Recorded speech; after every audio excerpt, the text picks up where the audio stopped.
Hello and welcome back to the channel everyone, hope you all are well and in good health. We're heading towards the matchday 2 and this is the perfect time to use the limitless chip like every season. Of course there is matchday 5 too, but usually the big teams cement their places in the round of 16, so they do rotate their squads or call their players off early. So in matchday 5 there is a slight risk present. The Premier League games this week have been called off due to the demise of Her Majesty the Queen, so we shouldn't worry about the paper outlet too. Let's look at how the potential limitless draft would look like in my opinion, and before we jump in, do hit that subscribe button below and help me reach 700 subs sooner. So without further ado, let's kick things off.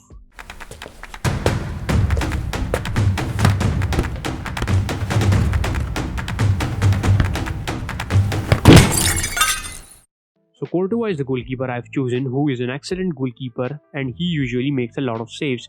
He's tall and pretty vigilant with his reflexes. Real Madrid already has a clean sheet this season. They face Leipzig, who have started their campaign not very pleasingly. Courtois got 7 points versus Celtic and he is currently under the ownership of 45% managers. Andre Onana, the second goalkeeper in my side who is on the bench, is up against Victoria. Although attackingly not brilliant, Inter were okay defensively versus Bayern, who pulled 21 shots and were dominating the whole game. On the other hand, the Victoria Pleasant side was not attackingly very convincing and they were lucky to score that one goal versus Barcelona. Moreover, in matchday 2, Inter's clean sheet probability is pretty high.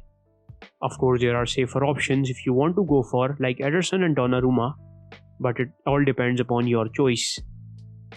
Now looking at the defenders, I have packed the side with 5 attacking wing backs who have delightful and points returning fixtures.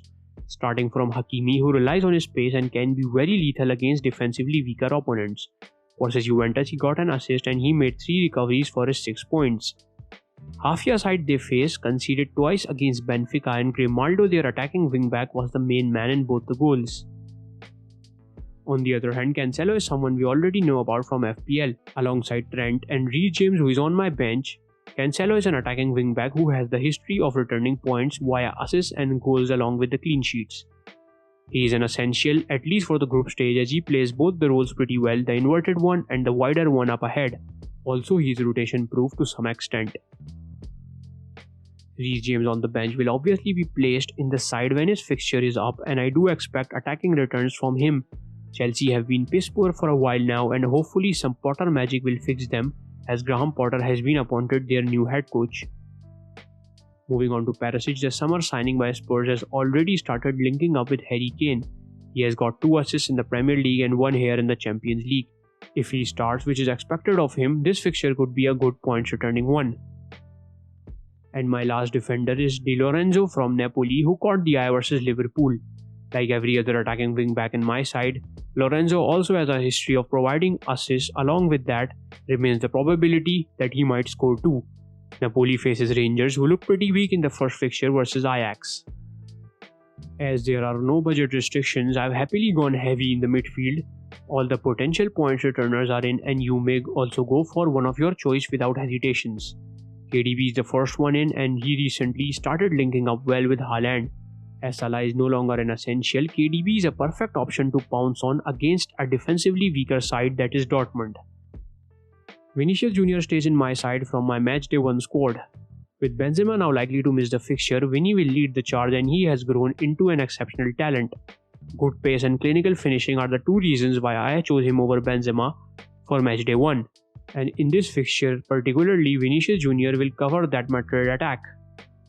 Ousmane Dembele pick might take you by surprise, but I assure you he is in no mood to mess around this season. Recent performances show he has evolved and he links up very well with the Polish striker too. He's a big differential and the stats highlight from his last game are the 2 assists that he provided to Robert Lewandowski for his hat-trick. Dembele is a big differential in my side. Now Sané looked pretty promising in the game versus Inter, and given Bayern's history, they have always overpowered Barcelona in the Champions League. However, this year it's kind of 50-50, but I still favor Bayern. Sané is in form and has put up some stats in Bundesliga too. Zelinski, the 5th midfielder on the bench, will cover that Napoli fixture. He scored twice versus Liverpool and assisted a goal for his 18 points. Now coming on to the forwards, the forward line is set up with the 3 premiums. 2 of them are visible here and Martinez is on the bench. The sole reason to pick the three of them is to target that juicy fixture they have against defensively weaker sides. Mbappe was class in the game versus Juve, and he could actually link up well with Neymar and Messi in this fixture to score a lot of goals versus that defensively weaker Hafia side. If you want to, you may double up on PSG's attack. The Martinez on bench faces Victoria that conceded 5 against Barca. They looked awful defensively. So a good fixture to target overall. And Haaland, of course, the goal machine. He's on a scoring spree and he doesn't look like he'll stop any sooner. So this here is my limitless draft. I'll be back with my team selection video for match day 2. We'll also look at the cheat sheet and all the possible updates in that. So this is it from my side for now. Thank you all for watching.